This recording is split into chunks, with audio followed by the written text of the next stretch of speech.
রাস্তায় নামতে হচ্ছে, আমি মনে করি এই জাতির জন্য একটি লজ্জাস্কর।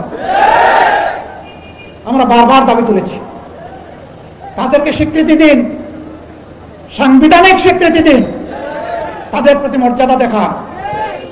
কিন্তু না, আমাদের ইন্টারিম সরকার তা দেখাতে ব্যর্থ হয়েছে বলেই আজকে তারা সংসদের দক্ষিণ প্লাজায় অবস্থান নিয়েছিল।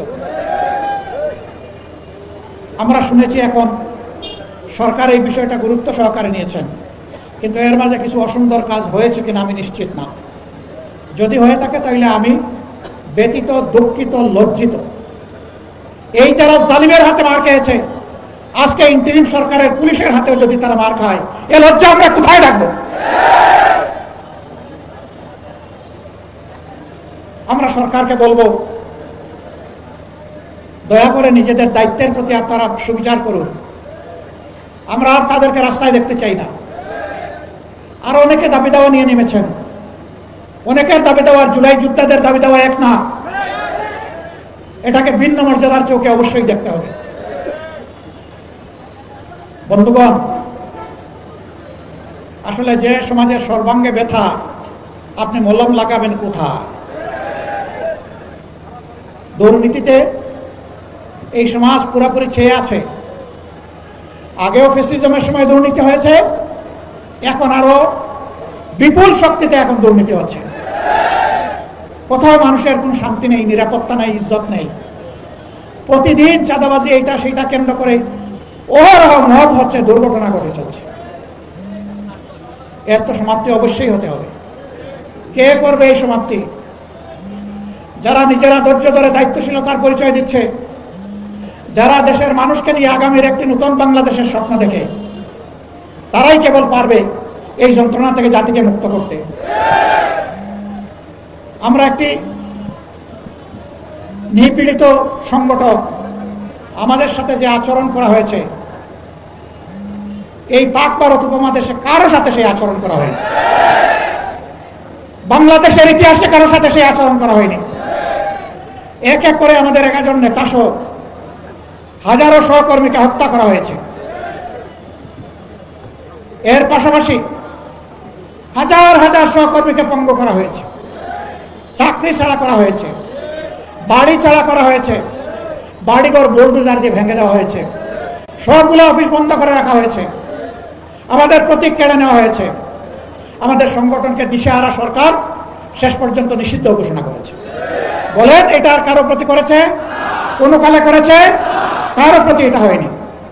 কিন্তু যখন 5 আগস্ট বিপ্লব হয়ে গেল, আমরা সিদ্ধান্ত নিলাম এই মজলুম সংগঠনকে এই সবার আগে এগিয়ে আসতে হবে, এই সমাজের পক্ষে মানুষের কল্যাণের জন্য, শান্তি শৃঙ্খলা ফিরিয়ে আনার জন্য। আমরা ঘোষণা দিলাম, আমরা ব্যক্তিগত পর্যায়ে কারো উপর থেকে কোনো ধরনের প্রতিশোধ নেব না। তবে ক্ষতিগ্রস্ত পরিবার এবং ব্যক্তি, তাদের ন্যায় বিচার পাওয়ার অধিকার আছে। তারা যদি আদালতের আশ্রয় নেয়, আমরা তাদেরকে সর্বাত্মক সহযোগিতা করব। আফসোস, আমাদের মিডিয়ার সকলে নয়, 2-1 জন মগজ বিগড়ে গেল, তারা আমার কথাটাকে উল্টায় ফেললেন। তারা বললেন যে জামাতের আমির আওয়ামী লীগকে ক্ষমা করে দিয়েছেন। আওয়ামী লীগ শব্দটাও আমি মুখে আনি না। আমি তখন ওই মিডিয়াকে জিজ্ঞেস করলাম যে আপনার কানে কি তালা ছিল আর চোখে কি আপনি স্টিলের চশমা পরেছিলেন? কেন আপনি আপনার কথা আমার উপর চাপাই দিলেন? আপনি তো এই নিউজটা করেছেন পারভার্টেড নিউজ, ন্যায়ভ্রষ্ট নিউজ। আপনি সাদাকে সাদা বলেন নাই, কালোকে কালো বলেন নাই, আপনি সাদাকে কালো বানিয়েছেন। সম্মানিত ভাইরা, আমাদের অবস্থান ওখানেই আছে, আমরা বদলাইনি। আমরা বলেছিলাম আমাদের সহকর্মীদেরকে চতুর্দিকে সতর্ক দৃষ্টি রাখুন, কেউ যাতে সমাজকে অস্থির করতে না পারে। আমরা বলেছিলাম চলে যান, ইসলাম, হিন্দু ধর্ম, বৌদ্ধ ধর্ম, খ্রিস্ট ধর্ম সকলের উপাসনালয়, মসজিদ সহ সবগুলোতে পাহারা বসান। আমাদের সহকর্মীরা একটানা 15 দিন মেঘে ভিজে রোদে শুকিয়ে সেই দায়িত্ব 24 ঘন্টা পালন করেছে। 15 দিন পরে সবার সাথে আলাপ আলোচনার প্রেক্ষিতে আমরা আমাদের কর্মীদেরকে ঘরে ফিরিয়ে দিচ্ছি। আমরা আমাদের সহকর্মীদেরকে বলেছিলাম, সাবধান, আমরা জানি 15 বছর অনেক ক্ষতিগ্রস্ত হয়েছে, আর্থিকভাবে, দৈহিকভাবে, মান ইজ্জতের দিক থেকে, কিন্তু অবৈধ হাত কারো দিকে বাড়ানো যাবে না, কোনো চাঁদাবাজি চলবে না।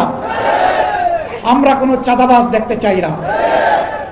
আমরা অফিসে যারা দায় দায়িত্ব পালন করছেন তারা এই নতুন বাংলাদেশে ঘুষ খাবেন, এটাও আমরা দেখতে চাই না। হ্যাঁ, আমরা চেষ্টা করেছি আমাদের সহকর্মীদেরকে নিয়ন্ত্রণ করতে। এর মাঝে কেউ ব্যতিক্রম করলে ছাড় দেই নাই, দুই একটা ব্যতিক্রম হয়েছে, কঠোরভাবে তাদেরকে ধরা হয়েছে, ব্যবস্থা নেওয়া হয়েছে। কিন্তু আলহামদুলিল্লাহ বাংলাদেশের আপামর জনতার সাক্ষী যে আজ বাংলাদেশ জামাতে ইসলামী চাঁদাবাজ দল হিসাবে কুপরিচিতি লাভ করে না, বরঞ্চ নিরীহ জনগণের পাশে, ব্যবসায়ীদের পাশে দাঁড়াতে গিয়ে, ফুটপাতের আমার ক্ষুদ্র হকার ব্যবসায়ী ভাইদের পাশে দাঁড়াতে গিয়ে বহু জায়গায় আমাদের মানুষ সন্ত্রাসীদের হাতে, চাঁদাবাজদের হাতে আহত হয়েছে। হ্যাঁ, এটি নিয়ন্ত্রণ করার দায়িত্ব সরকারের। আমরা তো সরকারের কেউ না, আমরা সরকারকে দাবি জানিয়েছি, কিন্তু এই সরকার কিছুই করতে পারেনি। আমরা কথা দিয়েছি দেশবাসীকে, আপনাদের ভালোবাসা এবং সমর্থনে আল্লাহ রাব্বুল আলামিন যদি আমাদেরকে এই দেশবাসীর খেদমতের দায়িত্ব দেন, সরকার গঠনের সুযোগ দেন, আমরা নিজেরা চাঁদা তুলব না, নিরীহ জনগণের কাছ থেকে জুলুম করে এবং কাউকে চাঁদাবাজি করতে দেব না।